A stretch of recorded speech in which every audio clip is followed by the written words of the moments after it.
Excuse me ఎవడది? ఒక విషయం అయితే క్లియర్ అయిపోయింది, జస్టిస్ ఫర్ సంజు శాంసన్ ఇంకెప్పుడు ఖాళీగా ఉండదు. అరే పెద్ద సమస్య వచ్చి పడిందే, ఇప్పుడు ఏం చేద్దాం?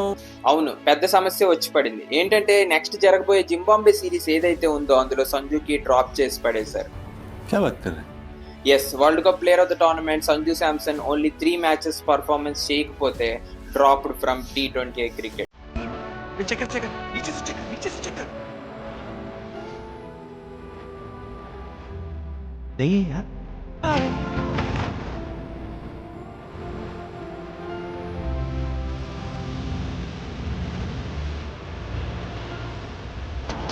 సంజు ప్లేస్ లో ప్రభ్సిమ్రన్ సింగ్ ని జింబాబ్వే సిరీస్ లో యాడ్ చేశారు. అది కూడా బ్యాకప్ వికెట్ కీపర్ గా టీమ్ లోకి వచ్చాడు. చాలా మంది అంటున్నారు హర్షిత్ రాణా ఇంకా వేరే బౌలర్స్ కూడా రెస్ట్ ఇచ్చారు, సంజుకు కూడా రెస్ట్ ఇచ్చుంటారు అని. కానీ టీమ్ మేనేజ్మెంట్ ప్రకారం ఓన్లీ బౌలర్స్ కి మాత్రమే రెస్ట్ ఇచ్చారు. బ్యాటింగ్ లో ఏ చేంజెస్ లేవు. ఎవ్రీ బ్యాట్స్మెన్ టీమ్ లోనే ఉన్నారు, అందరూ ఉన్నారు. వైభవ్ ఉన్నాడు, ఇషాన్ కిషన్ ఉన్నాడు, అభిషేక్ శర్మ, తిలక్ వర్మ అందరూ ఉన్నారు. ఓన్లీ సంజును మాత్రమే టీం నుంచి డ్రాప్ చేసి పడేశారు. చాలా మంది రిపోర్ట్స్ లో అయితే అంటున్నారు సంజుకి రెస్ట్ ఇచ్చారని, కానీ లోపల విషయం ఏంటంటే సంజుని డ్రాప్ చేస్తారు భయ్యా. మరి మీరే చెప్పండి, సంజుకి రెస్ట్ దేనికి చెప్పండి? సంజు ఆల్ 3 ఫార్మాట్స్ లో ఆడుతున్నాడా? రెస్ట్ కావాలి. లేదా IPL లో ఫైనల్స్ దాకా వెళ్ళిపోయారా? రెస్ట్ కావాలి. మరి ఏ బేసిస్ లో రెస్ట్ కోసం డ్రాప్ చేసామంటున్నారు? ఇప్పుడు ఒక కొత్త ట్రెండ్ అయితే స్టార్ట్ అయిపోయింది ఇండియన్ టీంలో, మీరు ఎంత బాగా పర్ఫార్మెన్స్ చేసినా టీం నుంచి ఎప్పుడైనా తీసేస్తాం, గ్యారంటీ లేదు అని. ఏంట్రా బాయ్, ఓన్లీ 3 మ్యాచెస్ పర్ఫార్మెన్స్ చేయకపోతే టీం నుంచి తీసేయడం ఏంటి? ఇదెక్కడ న్యాయం చెప్పండి? ఈజ్ ద వరల్డ్ ఛాంపియన్ రా bye.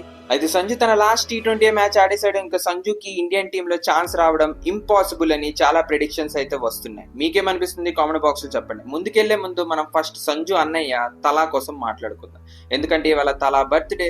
Wish you many more happy returns of the day Mahi boy. कोई बंदा अगर जैसे माही भाई के बारे में कितनी बार लोग बोलते थे यार 20 ओवर तक क्यों ले जा रहे हैं, 50 ओवर तक क्यों ले जा रहे हैं, कितने मैच खत्म किए उन्होंने. वो एक ही बंदा है, उसको पता है मैं क्या कर रहा हूँ. किसी को नहीं पता, उसको पता है और वो जिता रहा है. उसको पता है मैं ले गया मैच लास्ट ओवर तक तो मैं जिता दूंगा. मेरा माइंडसेट अलग था. मैं हमेशा बोलता था यार 19 में खत्म करेंगे या 49 में. माही भाई रहने दो यार 49. अगर वो मेरे साथ है तो बात अलग है, अगर वो अकेले है तो चांस ही नहीं है. वो लेके ही जाएंगे, वहां तक लेके ही जाएंगे कि दूसरी टीम ऐसे ऐसे हो जाएगी भाई ये तो एक छक्के में खत्म कर देगा.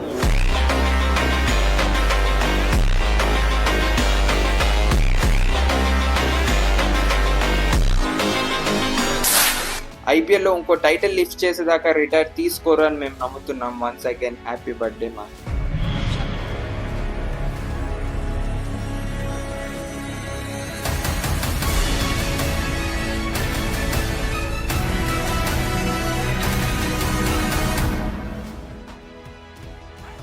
సంజు లక్ బాగోకపోయినా ఎవరి ప్లేస్ ని హ్యాండిల్ చేస్తున్నాడు ఇప్పుడు? చెన్నైలో ధోని ప్లేస్. అయితే ఫ్యాన్స్ అనుకుంటున్నారు సంజుకి జస్టిస్ దొరకాలంటే ధోని రిటైర్ అయిపోయి కోచ్ లేదా మెంటర్ గా రావాలంట, అప్పుడే సంజుకి జస్టిస్ దొరుకుతుంది. ఎందుకంటే సంజుకి IPL లో కూడా చెన్నైయే బ్యాక్ చేసి చెన్నైలోకి తీసుకుని వచ్చింది. అయితే ధోని ఇండియన్ టీం మేనేజ్మెంట్ లోకి వస్తే సంజుకి డ్రాప్ చేసే ప్రసక్తే ఉండదు అని. తలా లేకపోయి ఉంటే ఇండియాకి ఇన్ని ట్రాఫీస్ వచ్చావా ఆలోచిస్తూనే గూస్ బంప్స్ వస్తున్నారు అవి. అయితే ఇవాళ నాకు ఎక్కువ టైం లేదు, మీకు ఏమనిపిస్తుంది? సంజుని డ్రాప్ చేయడం ఒక కరెక్ట్ డిసిజనా, లేదా మేనేజ్మెంట్ ఇంకా గౌతమ్ గంభీర్ టీం ని అతలాకుతలం చేస్తున్నారా? కామెంట్ బాక్స్ లో చెప్పండి. సంజుతో మాత్రం చాలా అన్యాయం జరుగుతుంది.